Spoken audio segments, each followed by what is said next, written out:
എൻ്റെ ജോ, ഞാൻ നിന്നോട് പറഞ്ഞതാ വേഗം പോന്ന്. നീ പതുക്കെ പോയതുകൊണ്ടാണ് നിനക്ക് വീട്ടിൽ ഇരുന്ന് പെട്ടെന്ന് വിശന്നത്. അല്ലെങ്കിൽ നിനക്കുള്ളതാ മട്ടൻ കറി വീട്ടിൽ വെക്കുന്ന അന്നത്തെ ദിവസം ഭയങ്കര വിശപ്പായിരിക്കും നിനക്ക്. പാവൻ ഡാനിയൽ മോൻ, അവനിപ്പോൾ അവിടെ വെയിറ്റ് ചെയ്തിരിക്കുമായിരിക്കും, ബോറടിച്ച് ഫുഡൊന്നും കഴിക്കാതെ. നീ കാരണം അവൻ ഭക്ഷണവും കഴിച്ച് കാണില്ല, ഇപ്പോഴും അവിടെ വെയിറ്റ് ചെയ്തിരിക്കുമായിരിക്കും.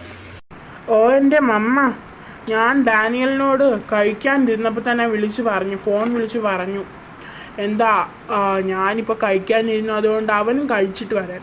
അതുകൊണ്ട് അവനിപ്പോൾ കഴിച്ചിട്ടൊക്കെ വരത്തുള്ളൂ. എന്നാ കുഴപ്പമില്ല.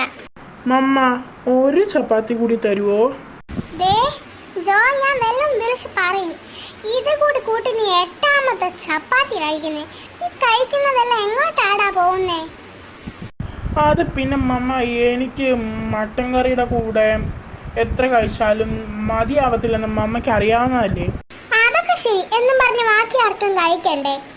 തെരേസിന് കഴിക്കണം, പിന്നെ ആമിക്ക് കഴിക്കണം, ലില്ലിക്ക് കഴിക്കണം. പപ്പ ഓഫീസിൽ പോകുന്നില്ലെങ്കിലും ചിലപ്പോൾ പപ്പയ്ക്ക് വല്ല ബിസിനസ് മീറ്റിംഗും വന്നാൽ പപ്പയ്ക്ക് വേഗം പോകണ്ടേ?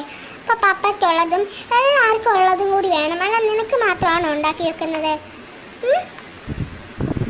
അത് പിന്നെ മമ്മ, ഒരെണ്ണം കൂടി ഇനി ഞാൻ ചോദിക്കില്ല. പ്ലീസ് പ്ലീസ് പ്ലീസ്, ലാസ്റ്റ് വേണം മമ്മ, പ്ലീസ്. ഒരെണ്ണം കൂടി താ. മതി സോപ്പിടല്.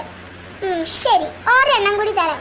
പിന്നെ ജോ, ഒരെണ്ണം കൂടി കഴിച്ച് കഴിഞ്ഞിട്ട് മമ്മ ഒരെണ്ണം കൂടി താന്ന് എന്നോട് ചോദിച്ച് വന്ന ഇവിടെ ഓലമടലായിരിക്കുന്നത്. 2 അങ്ങ് വെച്ച് തരും. ഞാൻ പറഞ്ഞേക്കാം, മക്കൾക്ക് എത്രത്തോളം വയറ് നിറയുന്നത്രയും ഭക്ഷണം കൊടുക്കാൻ മമ്മമാര് മനസ്സറിഞ്ഞ ഭക്ഷണം കൊടുക്കുന്നേ.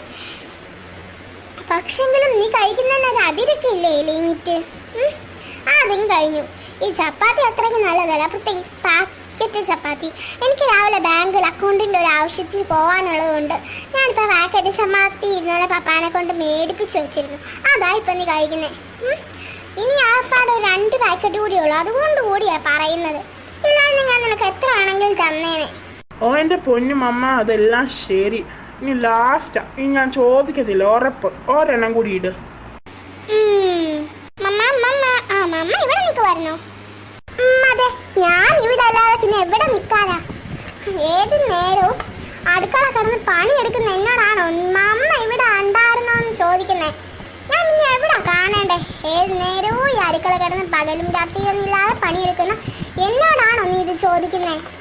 ഞാനെന്താ സിറ്റ് ഔട്ടിലും ബെഡ്റൂമിലും ഒക്കെ കാണാൻ നിങ്ങളെ പോലെ മൊബൈൽ കളിച്ച് ബെഡ്റൂമിലും കിടന്ന് സിറ്റ് ഔട്ടിലും മൊബൈൽ കളിച്ചിരുന്ന് വെറുതെ കളിച്ചുകൊണ്ടിരിക്കുവാണോ? ഇവിടെ കിടന്ന് പണിയെടുക്കുമല്ലേ മാടിഞ്ഞ പോലെ? ഒരു കൈ സഹായത്തിന് ഒരാൾ പോലും വരത്തില്ല. 3 പെൺമക്കളുണ്ട്, ആരും ഒന്നും ചെയ്യില്ല. ആൺമക്കളെ ചെയ്യണ്ടെന്നൊന്നും ഞാൻ പറയുന്നില്ല, ആൺമക്കൾക്കും ചെയ്യാം. ആൺമക്കളാണെങ്കിലും നീയും ചെയ്യത്തില്ല, പിന്നെ ഞാൻ മാത്രമേ ഉള്ളൂ.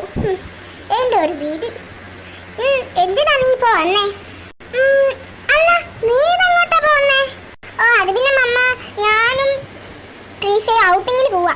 അതായത് ഞങ്ങൾ ഈ ജോയും ഡാനിയലും ആദമും എല്ലാം പുറത്ത് പോകുമ്പോൾ ഞങ്ങളല്ലേ ഫുട്ബോളൊന്നും കളിക്കാൻ പോവാതെ വീട്ടിൽ ഇരിക്കുന്നത്. ഞങ്ങൾക്കും വേണ്ട ഒരു എൻജോയ്മെന്റ്. ഇനി 2 ദിവസമല്ലേ ഫ്ലൈറ്റ് ടിക്കറ്റ് ഒക്കെ ബുക്ക് ചെയ്യാൻ? അല്ല, ഫ്ലൈറ്റ് ടിക്കറ്റ് ബുക്ക് ചെയ്ത് കഴിഞ്ഞു, ഇനി 2 ദിവസമല്ലേ പോകാനായിട്ടൊരു ഡേറ്റ്. അപ്പം അതുകൊണ്ടാണ് പറഞ്ഞത് ഞാനൊന്ന് ഔട്ടിങ്ങിന് പോവാ ട്രീസയുടെ കൂടെ. ഓ, ട്രീസ മോളുടെ കൂടെ ആണോ? എങ്കിൽ പോയിക്കോ. അല്ല, നിനക്ക് വല്ലതും കഴിക്കാൻ എടുക്കട്ടെ?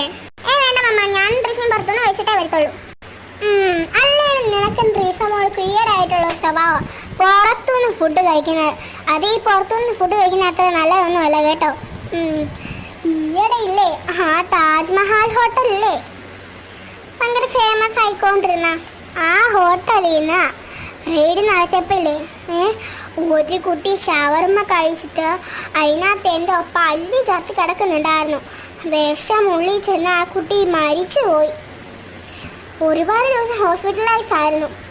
എൻ്റെ മമ്മ ഒരു വഴിക്ക് പോകുമ്പോൾ ഇങ്ങനെ പേടിപ്പിക്കാൻ ഓരോന്ന് പറയതേ. മര്യാദയ്ക്ക് പുറത്തുനിന്ന് ഫുഡ് കഴിക്കാൻ പോയതാ, മമ്മ അത് നശിപ്പിച്ച്. ഞാനാണല്ലോ ഇപ്പം നശിപ്പിച്ചേ. ശരി പോയിക്കോ.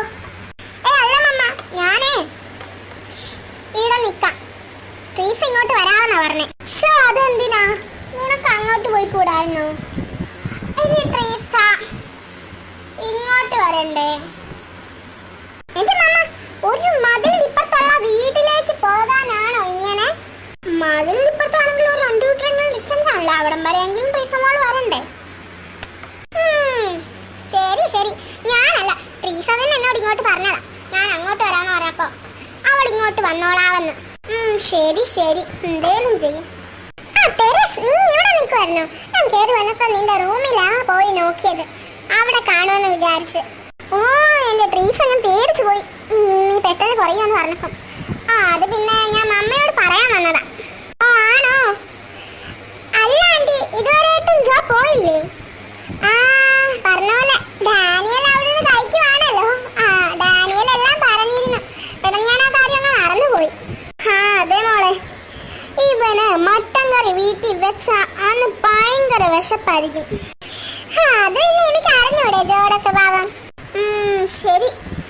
അല്ല ട്രീസ മോളെ, മോളൊന്നും കഴിക്കാതെ വന്നേ. നല്ല മട്ടൻ കറിയും ഗോതമ്പ് ചപ്പാത്തി അല്ല, പാക്കറ്റ് ചപ്പാത്തി തൽക്കാലം മേടിച്ചോളൂ. ചപ്പാത്തി ഉണ്ട്, എടുക്കട്ടെ? മോള് കഴിക്കാതെ പോയാൽ എനിക്ക് ഭയങ്കര വിഷമാവേ. എപ്പോഴും ഇവിടെ വന്നാൽ നീ കഴിക്കാറുള്ളതല്ലേ, ഇന്ന് കഴിക്കാതെ പോയാൽ പിന്നെ എങ്ങനാ ആന്റിക്ക് വിഷമാവില്ലേ? അത് പിന്നെ ആന്റി തെരേസ് പറഞ്ഞാണല്ലോ ഞങ്ങൾ പുറത്തുനിന്ന് ഫുഡ് കഴിക്കുന്നതെന്ന്. ആ കാര്യം ഞാൻ അങ്ങ് മറന്നുപോയി. അതുകൊണ്ട് ഇന്നത്തേക്ക് വിട്ടിരിക്കുന്നു രണ്ടുപേരെ. ശരി ശരി, എങ്കിൽ രണ്ടുപേരും പോയിക്കോ. അല്ല, നിങ്ങൾ സ്കൂട്ടറിലാണോ പോന്നേ അതോ? ഞങ്ങൾ സ്കൂട്ടിയിലാണ് അമ്മ പോന്നേ. ശരി ശരി, എങ്കിൽ പോയിക്കോ. ടാറ്റ മക്കളെ. ടാറ്റ മമ്മ. ടാറ്റ ആന്റി. ശരി ശരി, ടാറ്റ ബൈ ബൈ. രണ്ടുപേരും സൂക്ഷിച്ചു പോണേ. കട്ടറിലൊന്നും ചാടിക്കരുത്, എന്നിട്ട് വേണം മറിഞ്ഞു വീഴാൻ. സൂക്ഷിച്ചോടിക്കണം. എന്റെ മമ്മ, ഈ മമ്മയുടെ ഉപദേശം കേൾക്കാൻ സമയമില്ല, പോവാണ് കേട്ടോ. ടാറ്റ. ഓടിക്കോ ട്രീസ. രണ്ടുപേരും ഓടി. വരട്ടെ, ശരിയാക്കാം. മമ്മയുടെ ഉപദേശം കേൾക്കാൻ വയ്യാതെ അവരും വരെ പോയി, അതും ഓടി. ഞാൻ ഈ പുല്ല് പോലും മുളക്കില്ല. ജോ, അവര് പോയത് പോട്ടെ, നിനക്ക് ചപ്പാത്തി വേണ്ടതാണെന്ന് ഓർക്കണം. അയ്യോ നമിച്ചു, ക്ഷമിച്ചേക്കണേ, അറിയാതെ പറഞ്ഞതാ. നിങ്ങളുടെ കാര്യം ഓർക്കുമ്പോ എനിക്ക് ചിരിയേ വരാറുള്ളൂ.